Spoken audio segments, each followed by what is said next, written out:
was just for Dick Durbin.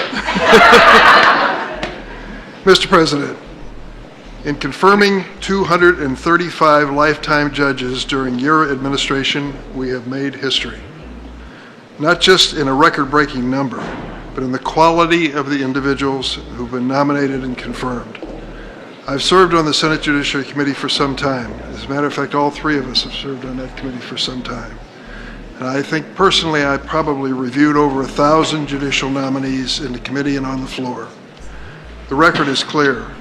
The nominees of President Joseph Biden to the federal bench represent the best of the judiciary, the best of America.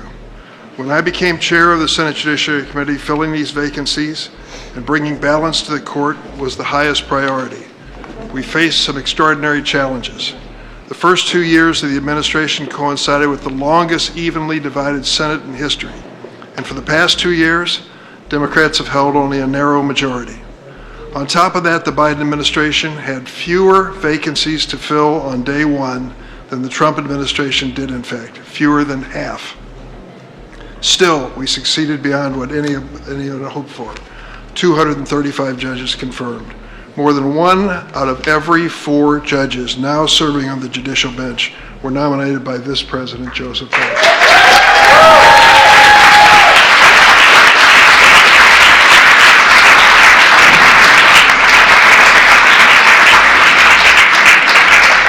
Because of the arcane and challenging rules of the Senate Judiciary Committee, the Democratic members had to be literally sitting in their seats when the roll call was taken for each and every nominee, 235 times. And for that and so much more, I give you a second, if you will, to remember the names of those who served so well. Dianne Feinstein, Sheldon Whitehouse, Amy Klobuchar, Chris Coons, Richard Blumenthal, Mazie Hirono, Cory Booker, Alexei Padilla, John Ossoff, Senator Butler, and Senator Welch. They deserve a round of applause.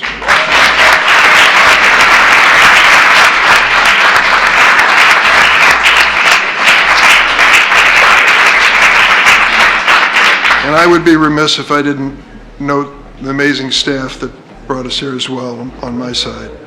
An extraordinary group of people, starting with Dan Swanson, Phil Brest, who served both in the White House and the committee.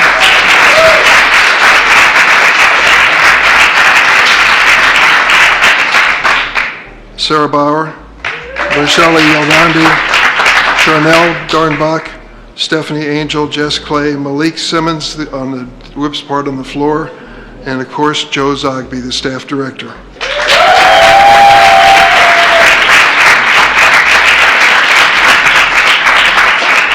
Let me just say the high point of the last 4 years for me, Mr. President, was when you kept your word and we were able to confirm Justice Ketanji Brown Jackson, the first black woman to serve on the Supreme Court.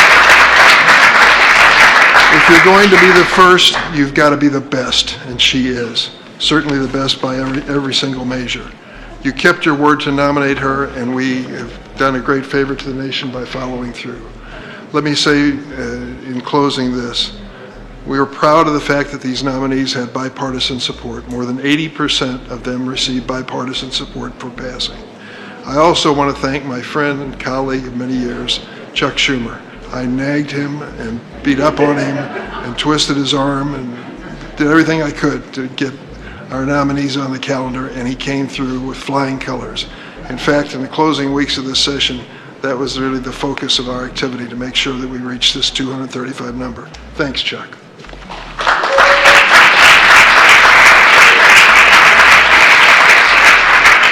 I am grateful to be part of this historic opportunity. These men and women will be serving America for decades to come. My friend, Chuck Schumer.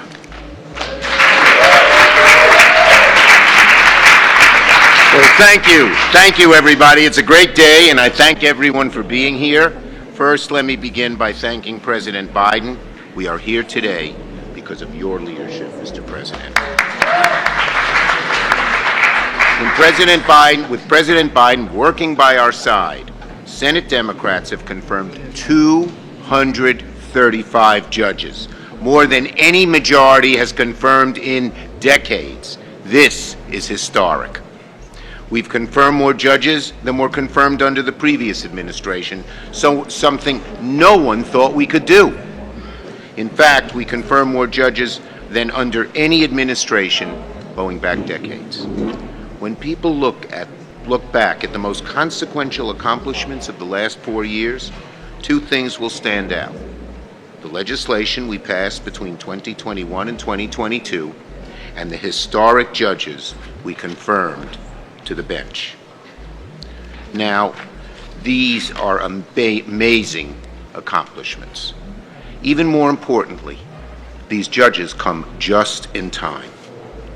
Our democracy faces an uncertain future, and many people are rightly worried.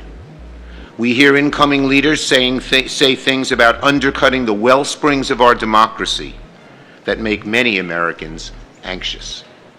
The good news is that these judges will be a barrier against attacks on our democratic institutions. At the district level, these judges will have the first and often decisive impact on cases involving voting rights in elections and democracy writ large. Thanks to these judges, it is now far more likely today than it was just a few years ago that these attacks on democracy will be blunted. In short, these judges will be the shield that protects our democracy. So thank you. Thank you, President Biden, for leading the way in strengthening the bench. It couldn't have happened without you. You helped us construct a federal bench that will not only protect our institutions, but also that better reflects on America itself. I want to thank Chairman Durbin for his outstanding work over the last 4 years. He certainly was, as we say in Brooklyn, a nudge. That's a good word.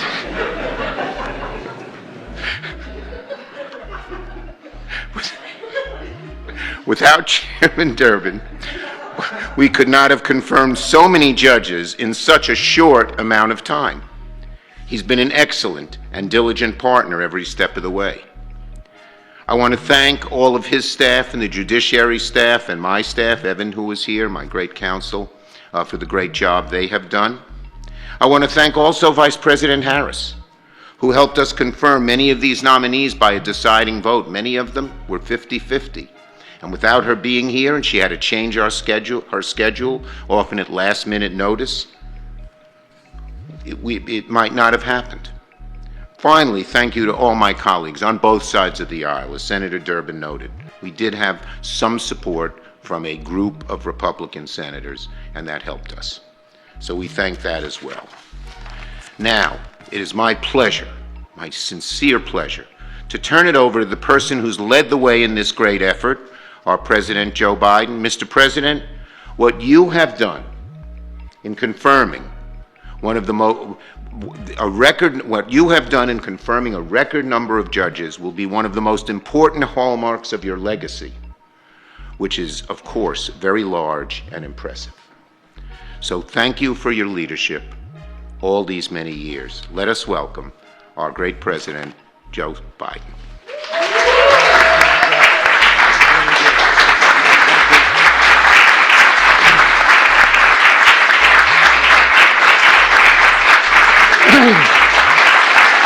Thank you, thank you, thank you.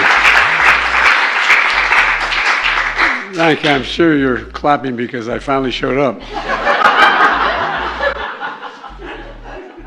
I do apologize. We had a very busy schedule the last over from New Year's Day on, dealing with two crises, one in Louisiana and one in Las Vegas.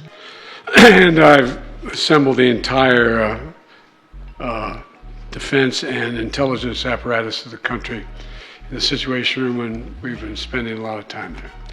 But I'm going to take another 2 minutes to talk a little bit about that and then go on to what we're here for.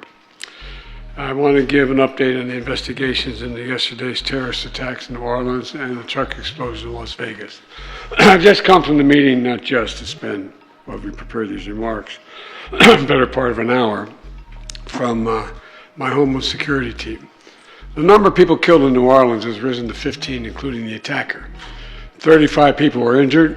Today, the FBI briefed me that as of now, we have no information that anyone else is involved in the attack. They've established that the attacker was the same person who planted the explosives in those ice coolers in 2 nearby locations in the French Quarter just a few hours before he rammed into the crowd with his vehicle. They assessed he had a remote detonator in his vehicle to set off those 2 ice chests. So there's no question that, remember all the talk about other people were involved, they have him, they have established he's there, and even established that he had a detonator to explode those ice chests. As I said yesterday, the attacker posted several videos just several hours before the attack, indicating his strong support for ISIS. Federal law enforcement and the intelligence community are actively investigating any foreign or domestic contacts and connections that could possibly be relevant to the attack. And so we're also continuing to investigate whether or not there's any connection between the New Orleans attack and the explosion in Las Vegas. As of now, they've just been briefed. They have not found any evidence of such a connection thus far. I've directed them to keep looking. The individual who rented the truck that exploded in Las Vegas also served as active duty U.S. Army. And the FBI is working with the Department of Defense on investigating, including the service members' possible motives and all those he worked with, who served with him, what things he'd say and do. I directed my team to accelerate these investigations so we have answers to our unanswered questions. They're making every single resource available to get the job done. And we're going to share the facts as soon as I learn them so the American public doesn't have to wonder. In the meantime, like I said last night, New Orleans is a city of tremendous spirit. You can't keep it down. You really can't. And we're seeing that today. The Sugar Bowl is back on. Kickoff is going to take off very shortly. If I don't get this damn thing done, we're going to be in real trouble. And the FBI has handed control of Bourbon Street back to local officials. Security of the area has been reinforced, and they should be open for business later today, the Bourbon Street. People in New Orleans are sending an unmistakable message. They will not let this attack or the attackers' deluded ideology overcome us. None of us should fear that he'll overcome us. We're going to continue to relentlessly pursue ISIS and other terrorist organizations where they are, and they'll find no safe harbor here. I'll continue to provide updates in New Orleans and Las Vegas as the facts develop. Now to the business at hand. I can't tell you how much I appreciate these 2 men. Not a joke. You know, the fact of the matter is that the Majority Leader Schumer and Chair Durbin, their leadership has been invaluable. You know, from my days of leading the Senate Judicial Committee 200 years ago, I made judicial nominations a priority, and some of you may remember I was involved in some very contentious Supreme Court nominations over the years. And today I want to recognize a major milestone. The Senate recently confirmed its 235th federal judge, which is the largest number of confirmations in a single presidential term since the early 80s.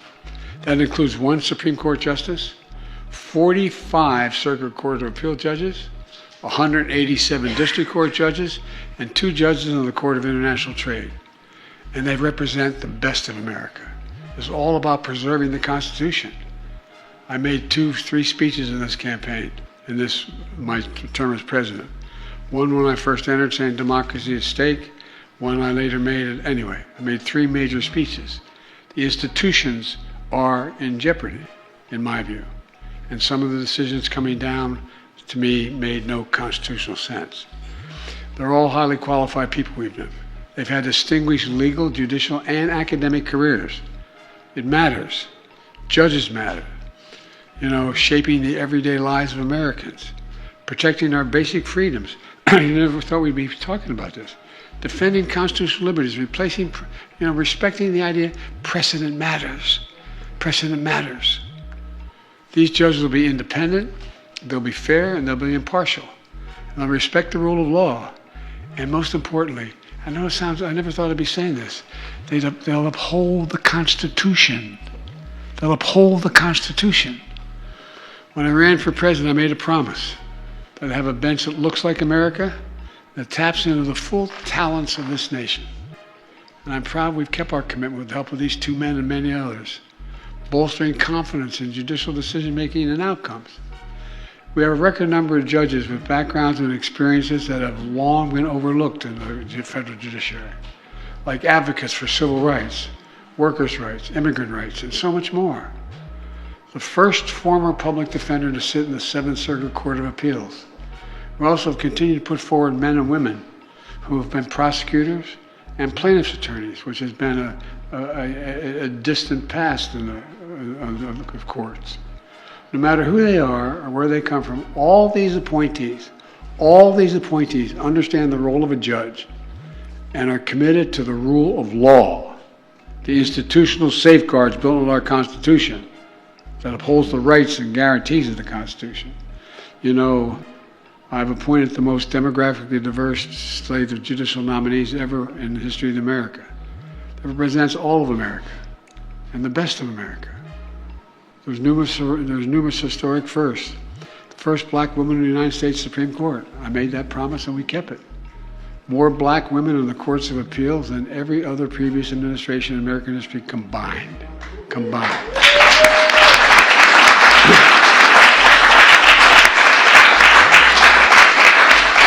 Other historic firsts for Hispanic Americans, Asian Americans, Muslim Americans. The list goes on.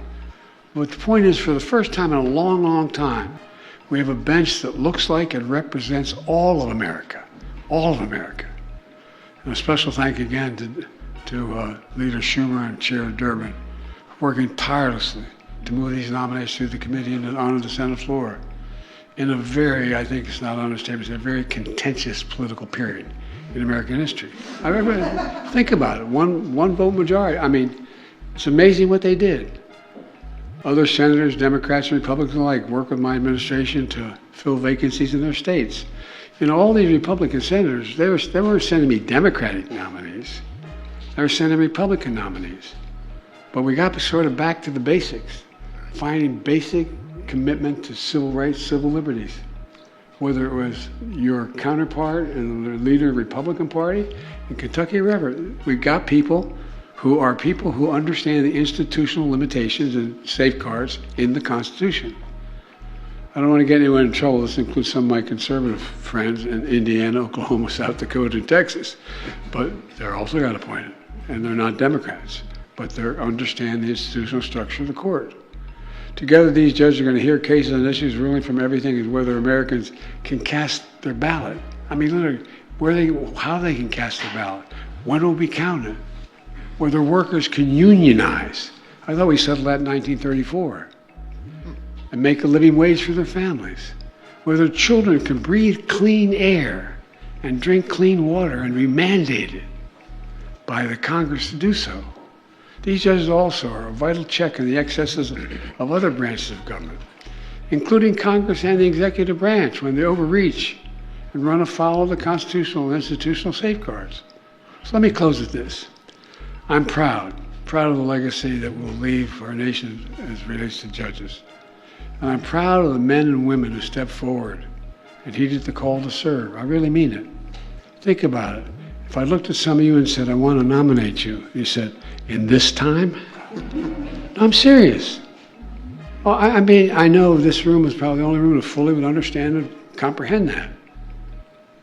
And folks, I know they'll continue to uphold our nation's founding principles of liberty, justice, equality, and do it for decades to come. As we say in my own neighborhood, it's a big deal. It's a big deal.